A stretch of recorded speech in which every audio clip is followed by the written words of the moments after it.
All right. Hello, everyone. Thank you all for joining me here today. And thank you for checking out this extra credit opportunity. And most importantly, thank you for taking a little time out of your days to learn a little bit more about different career opportunities. Just to introduce what this is all about, my name is Bill Stark, and I'm a business education teacher over at War Hill High School. And this video is part of a series of conversations that I host regarding different careers in business, marketing, finance, and other related fields. So here today with me is Mr. Jeff Phillips, who works as a graphic designer with Consociate Marketing. Jeff, thank you for joining me. How are you today? Doing well. How are you? I'm doing great. It's an excellent day for sure. But anyway, thank you for joining me again. And could you please go ahead and start by telling us a little bit about yourself and what it is you do? Yeah, I am essentially a graphic designer. I have worn various hats throughout my 20 years or so designing. But in a nutshell, that is what I do. Excellent. Great. And so could you maybe elaborate on the path that you took to get to where you are today? So several students asked this question in our interview submissions, and they were curious to know like what or who inspired you to get into this world of graphic design. And then by extension, how did that lead to a career in marketing? Well, I would say the thing that inspired me to get into graphic design was that I figured out early on in my collegiate career that art was sort of where I needed to be. I was an art major and uh, figured out, had a couple of interviews trying to figure out what I was going to do with my life after school, and quickly realized that everyone I talked to, I was more interested in how their stuff looked and felt and adhered and what their logo was and all that sort of stuff than anything else. So I realized that if I was doing anything else, I was probably wasting my time, and I was just going to wish that I was designing something. So um, basically, as an art major, I guess you either go into a graphic design type commercial enterprise, or you rent a studio in Soho somewhere and try and make it as a painter. And I wasn't prepared to be a starving artist, so I figured out how to do some of this graphic design stuff. And one thing led to another, and I'm still doing it. Well, that's awesome. Thank you for sharing that. And so maybe related to this, I have a question from one of my students, Shelby. Shelby wanted to know what exactly it was you studied specifically in college and how much has that helped you in your career? Well, as I said, I was an art major. And at my school, that meant a combination of studio art and art history. And did it technically train me to do graphic design stuff? No, I didn't learn a single computer program that I use now. I didn't take a graphic design course, partly because my college didn't offer them, because it was still, I mean, I graduated 1999, so the internet was barely a thing. Adobe software was around, but wasn't as prevalent as it is now, that type of thing. So I've had to learn all of that stuff. However, the basic principles of art, like composition, contrast, color, all that sort of stuff, I learned all of that in learning how to draw and paint and sculpt, and I use those every day. I would also say that I guess some of the bigger uh, lessons that I learned in college are things that I bring to bear every day in my work, and that I think are super valuable. One being learning how to take criticism. Another being, which I have found extremely relevant as an artist, if something's not working, you have to blow it up and start over. That's what you got to do. Don't, as someone said around here recently, don't just rearrange the sprinkles on a cupcake. If it's not working, if the customer doesn't like it, then it's your job to get it fixed. And I learned that they drove that home in my art classes. If you're in figure drawing class, if your anatomy wasn't right, shading it differently wasn't going to fix it. You had to erase it and you had to start over. So, um, and I guess one of the other biggest things that I learned, which sounds sort of silly, I guess, but it's a thing I've used throughout my career, is I learned how to learn. everything that I do professionally, I've essentially taught myself. And, through books, through YouTube, through whatever, and I continue to try and figure out how to get better at it every day. And one of the big things that I got out of my college experience was not training as much as just learning how to use my brain to find information and to improve myself. Yeah, that's I'm really glad you bring that up because we teach in my business classes and in all my classes we teach about the importance of these just common workplace soft skills. And it's the sort of thing that regardless of what career you do, even if in artistic, that's a lot very it's not a inside the box career. There's a lot of outside the box thinking, but nevertheless those skills still apply, whether it's continuous learning like you mentioned, and then the ability to accept criticism. So I really appreciate you continuing to bring up the things that I'm trying to emphasize and stress to the students every day. It's awesome.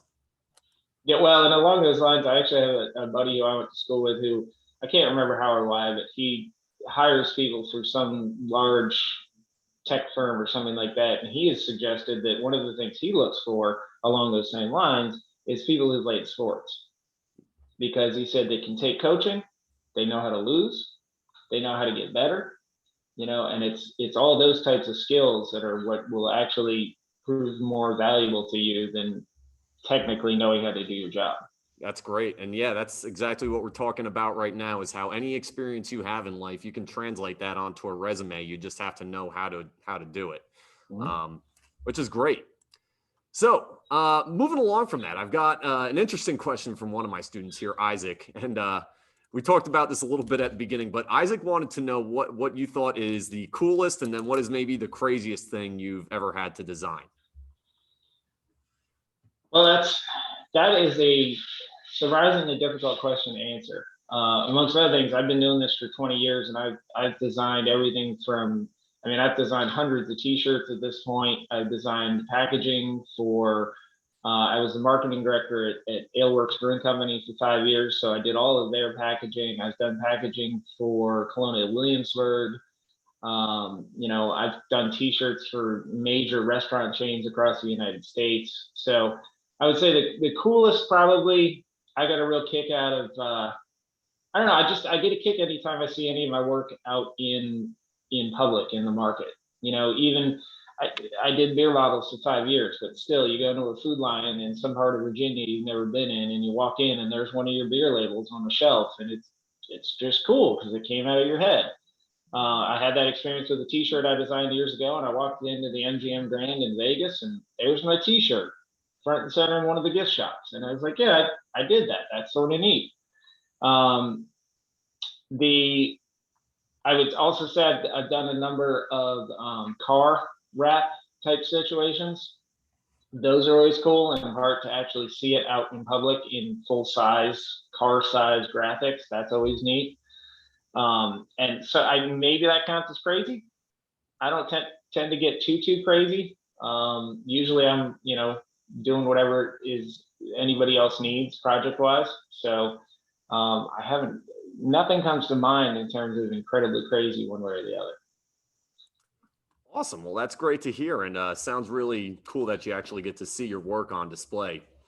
Yeah. So another question here, and this one comes from Eli, and Eli wanted to know. He said, "I'm interested in graphic design, and I've designed some items for fun, but I'm not sure if graphic design is a reliable source of income." And he wanted to know, in your opinion, just generally speaking, obviously it's worked for you for a long time, but in general, is it a reliable source of income? I would say it's as reliable a source of income as anything else. Yeah. If you are doing it on a freelance level, which I have done a number of times and tried to make a living doing, that's a lot more difficult. I mean, I assume, as he said, he's designed a couple of things on the side, and that's sort of how everybody starts. But that's no way to make a living. So the best solution is to get a job like anybody else would, being an accountant or whatever. You just happen to be doing creative stuff. Is it going to make you fabulously wealthy? Maybe not. I mean, if you're more worried about being fabulously wealthy, there are probably careers that are better suited to do so. Is it a reliable source of income? Absolutely. And if you're wired like me, if you came along and said, I'll give you $1 million if you go be a brain surgeon, that wouldn't work for me. Yeah. I wouldn't enjoy it. I would probably not be that good at it. And I'd be thinking the whole time about what my logo would look like. So, I feel like I'm where I need to be, and the fact that I get paid every day to draw and illustrate and make things look better is it's the best place I can be. And it's that whole, if you do what you love, do you ever really work a day in your life kind of thing. So yes, would I qualify it as a reliable source of income? Absolutely. But you have to work at it. You have to get better at it. You have to, continually try and improve and see things that other people are doing and challenge yourself to be better. If I hadn't ever improved at what I'm doing, it might not have been a reliable source of income. Right. So next question here, and this is circling back to the topic of college. One of my students, Maggie, she wanted to know, for someone who's applying to art school, what would you recommend as far as submitting as part of an art portfolio? So that is an interesting question.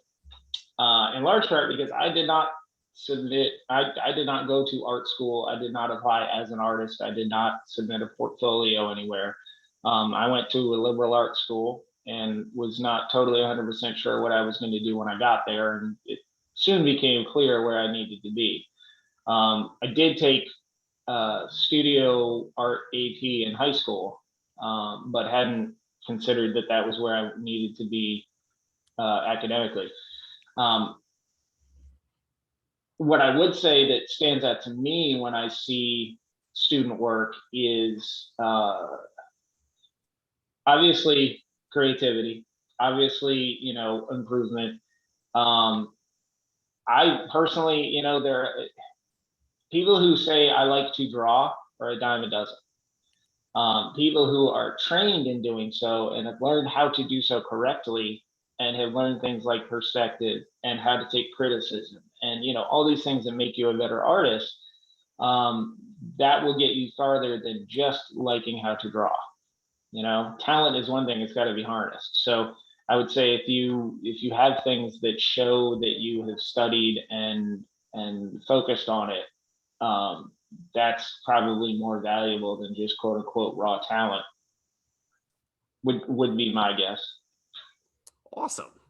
Well, thank you for that. And so I have another question here, and this one actually came in a little late, so I don't know how much you've prepared or would know about this, but this came from James, and James wanted to know how important is it to understand and know about intellectual property and specifically copyright law in your job? How important is that to your career?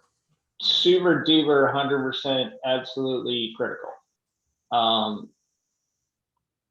Ethics are a part of any job that you do, and also just part of being a human being and living the right way.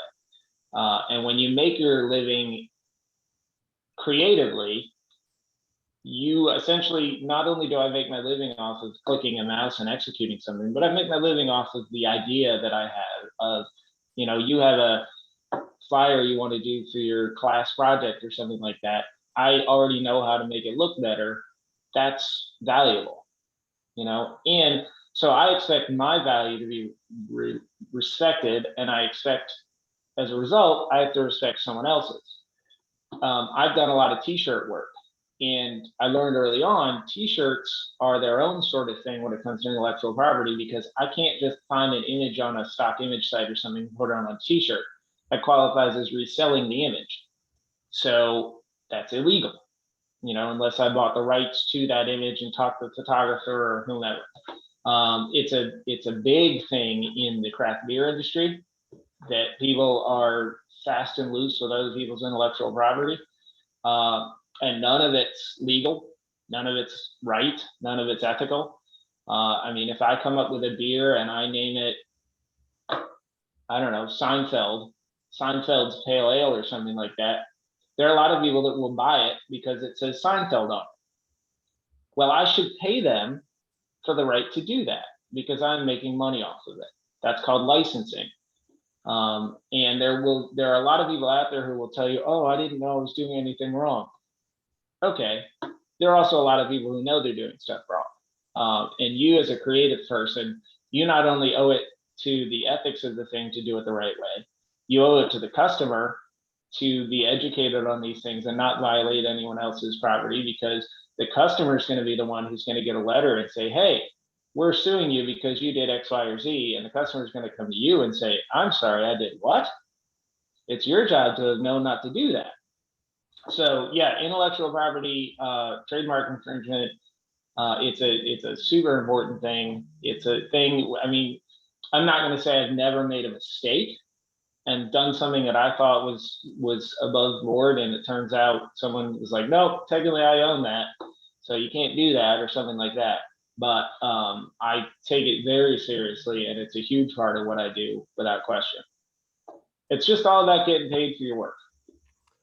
Awesome. I really appreciate that perspective. And yeah, as I'm glad you brought that up because it is very important. Mm-hmm. Yeah. All right. So I have another question here, and this one comes from Alyssa. And what she wanted to know is what qualities about your current marketing team make it successful and make it a great team to work for? Well, I would say, first and foremost, everyone is talented. Everyone comes to work to work. There's no one here that's coasting or just, punching a clock and like, whatever, I'll let everyone else carry my weight. Which with a small company you would think should go without saying, but doesn't always. It's a super positive group of people, which as a creative person, and I don't know that it's a creative thing, but I've learned about myself that I do like to be patted on the head every so often and told that I did a good job. And I think there's a little bit of something in you that still is the 6-year-old that wants to, say, Mom, look what I did, and have her put it up on the fridge and know that it was good. This place is that in spades. And when you are surrounded by people who are delivering good work, it makes you want to be better and to make sure that you're up to their level. And so there's a little bit of, I think, everybody pushing each other as well. Add in the fact that, and I was just talking with someone about this, that though some of us overlap on some levels, there are others of us that don't at all. We have people here who are really into looking at numbers and generating grants and monitoring, policy initiatives and whatever. I would rather stick myself in the eye with a stick than try to write a grant proposal or something like that. I'll lay it out on a piece of paper and make it look nice, but you need both minds to work together to actually make the whole product stronger. And so that's why I'm really excited to be part of this team, because it allows me to be better at what I do and have that be enhanced by the strengths of the people around us. Awesome. That is a really great perspective. So last thing I have here is the last question, and this is one that I have all of our guests answer. So you can fill in the blank for me with as many words as you'd like.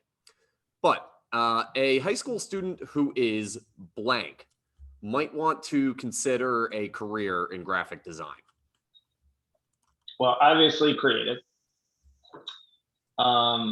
If you're not creative, I'm sure you could learn how to do various things, but a lot of this job is predicated upon that people look at you and say, have an idea, make it better, that kind of thing. I think that if you're going to be successful at anything you do in any field, you've got to be a certain amount of disciplined, ambitious, competitive. I am a competitive person on a certain level, and I think that has served me well through this. When I first got into this, I looked at other people who were better than I was, and I thought, all right, I'm going to get there. I'll pass you in about 3 years. And a couple of times I have. A couple of times I've felt that place where it's like, I think I just got as good as he is. So, yeah, I think that I also, as I've said, I'm a big believer in continually trying to improve at what you do. And again, this is sort of like, I guess, just general life skills. that Yeah. aren't necessarily applicable to graphic design per se. Hmm. But it's, though I get to draw pictures for a living, the things that make me the person you want to hire, work with, good at my job, whatever, are the same things that apply to an accountant, a football player, all that sort of stuff. It's the competition, it's the ability to improve every day, it's the ability to not be lazy or complacent. And I just think those are the things that will make someone a success, be it in graphic design or writing computer code or you name it. Yeah, absolutely. Well, I don't Jeff, know if that actually answered the question, but no, that absolutely did. That was great. Thank you. And thank you again for joining me today. Before we go, is there anything else you'd like to share with the students watching? no, just that I mean, I didn't know how I was gonna. I knew I liked to draw and paint, all that sort of stuff, and I didn't know how I was going to make a living. And there was a time in my life when being an adult supporting myself felt very far away and very difficult to reach. But as long as you take your time and make the right choices and apply yourself, uh, you'll get there. I waited tables for a year out of college, figured out what I was doing, and the right opportunity came along, and one thing has led to another. So if I can do it, anybody can. Well, great. Well, thank you again for your time and for your insights. And thank you to all the students that are watching this right now. Thank you especially to those of you who submitted questions and then chose to watch through this interview. You guys are really doing yourselves a favor by exposing yourself to as much information about careers as possible. With that said, please make sure you go ahead and complete the follow-up assignment that goes along with this interview. And I will see you all back in class. So long.